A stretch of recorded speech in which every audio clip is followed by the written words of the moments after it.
Halo semuanya, pernah kepikiran nggak sih kenapa ya rumah orang di pinggir pantai itu beda banget sama rumah yang ada di gunung? Atau kok bisa makanan utama di satu tempat beda total sama di tempat lain? Nah, hari ini kita bakal jalan-jalan bareng buat cari tahu jawabannya. Dan ternyata kuncinya itu ada di bentang alam Indonesia yang super keren ini. Coba dilihat, sawah yang hijau subur, lautan yang kaya, dan budaya yang unik banget, semuanya ini Indonesia. Tapi apa sih yang bikin kita begitu beragam? Apa rahasia di balik beda-bedanya cara hidup kita, mulai dari baju yang kita pakai sampai makanan yang kita santap? Ternyata, jawabannya itu seringkali ada tepat di bawah kaki kita.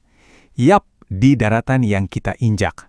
Bentuk tanah, atau yang bakal kita sebut bentang alam, itu ibarat sutradara tak terlihat yang mengatur panggung kehidupan kita.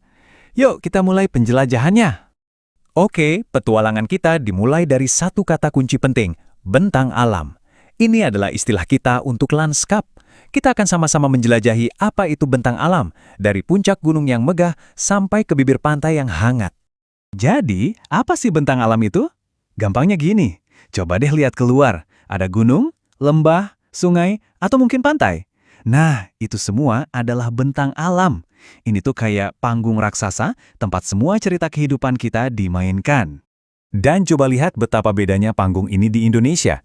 Di satu sisi, kita punya candi megah yang berdiri gagah di dekat gunung berapi. Di sisi lain, ada pantai pasir putih dengan pohon kelapa yang melambai-lambai. Dua-duanya ini wajah Indonesia yang sama-sama memukau. Oke, ekspedisi kita mulai dari tempat tertinggi dulu ya, dari atapnya Indonesia, pegunungan dan dataran tingginya. Siap-siap kita akan mendaki bareng. Coba bayangin kita ada di sini sekarang. Udaranya sejuk, segar, beda banget sama panasnya kota. Tanahnya juga subur luar biasa, ini berkat dari abu vulkanik yang kaya mineral. Makanya nggak heran kalau dataran tinggi jadi surga buat tanaman kayak sayuran dan kopi. Katanya sih, suhu dingin di sini bikin sayuran jadi lebih renyah loh. Nah, ini pertanyaan pentingnya. Gimana caranya orang-orang bisa hidup nyaman di tempat yang tinggi, yang udaranya lebih dingin, dan jalannya naik turun? Pasti butuh cara-cara yang cerdas, kan? Tentu saja mereka beradaptasi. Lihat saja, jaket tebal jadi pakaian wajib buat melawan dingin. Kendaraan juga harus tangguh buat ngelewatin tanjakan.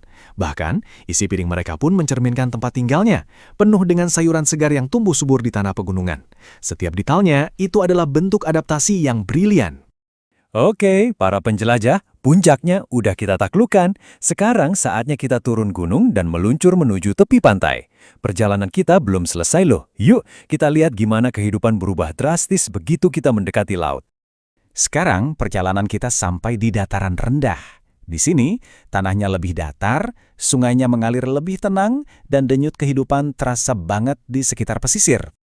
Pemandangannya langsung berubah total di sini. Ada pantai-pantai indah, tempat darat dan laut bertemu. Ada juga dataran rendah yang subur, yang jadi lumbung padi negara kita. Dan tentunya, sungai-sungai besar yang jadi jalan tol air, pusat kehidupan dan perdagangan sejak dulu. Nah, di lingkungan yang lebih panas dan datar ini, aturan mainnya juga beda total. Coba deh kita bandingkan langsung, gimana adaptasi di sini kontras banget sama kehidupan di gunung yang barusan kita lihat. Adaptasi di pesisir ini benar-benar keren. Lihat deh rumah panggungnya, itu solusi jenius untuk hidup bareng sama pasang surut air laut. Lautan di sini bukan cuma pemandangan, tapi juga dapur raksasa yang menyediakan makanan. Dan ya, di sini perahu itu ibarat mobil bagi mereka. Oke, kita udah naik ke puncak gunung dan menyusuri pesisir. Sekarang, waktunya kita menyatukan dua cerita ini. Kita lihat benang merah yang menghubungkan bentuk daratan dengan cara manusia menjalani hidupnya. Nah, ini dia perbandingannya. Kelihatan jelas banget kan? Di gunung jaket tebal, makannya sayur mayur, kerjanya jadi petani. Begitu kita turun ke pesisir, wah langsung beda. Bajunya tipis, makannya ikan dari laut, dan profesinya nelayan. Ini bukti nyata kalau lingkungan kita itu ibarat arsitek utama yang membentuk cara hidup kita. Jadi, apa nih pelajaran dari petualangan kita hari ini? Pertama, bentang alam itu adalah panggung kehidupan kita. Kedua, setiap panggung itu unik. Ketiga, kita jadi lihat sendiri gimana daratan itu membentuk segalanya. Dan yang paling penting, kita jadi sadar kalau kita ini bukan cuma penghuni, tapi juga penjaga panggung raksasa ini.